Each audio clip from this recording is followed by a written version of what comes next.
Friend, नमस्कार। आप सभी का स्वागत है हमारे चैनल पे। और दोस्तों, मैं एक बहुत ही प्यारा सॉन्ग याद की हूँ जो आप लोगों को सुनाना चाहती हूँ।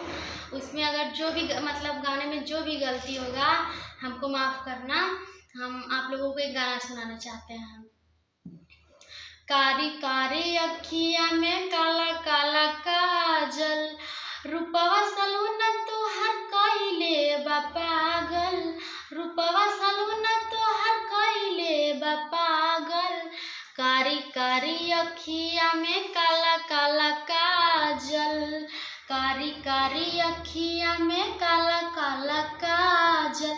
होठवा के चोटक से नूरिया है, बाहड़ू तू प्यार के गुड़िया।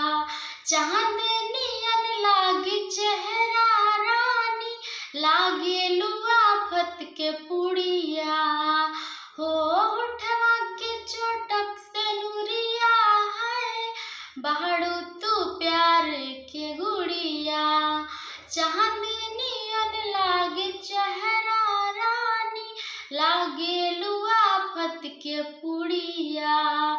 सारी सारी रतिया बानी हम जागल, कारी कारी अखिया में काला काला काजल। लेहलू जे तू आंगड़ाई हो, जहला बदरिया छाई हो। हुस्न तोहर जस परियन के, लागे केहू नाही पाई हो। लेहलू जे तू आंगड़ाई हो, जाला बदरिया छाई हो। हुस्न तोहर जस परियन के, लागे केहू नाही पाई हो। तोहर से दिल आवनी सौ के लागल, कारी कारी अखिया में काला काला काजल। रूपवा सलोना तोहर कइले बा पागल, रूपवा सलोना तोहर कइले बा पागल।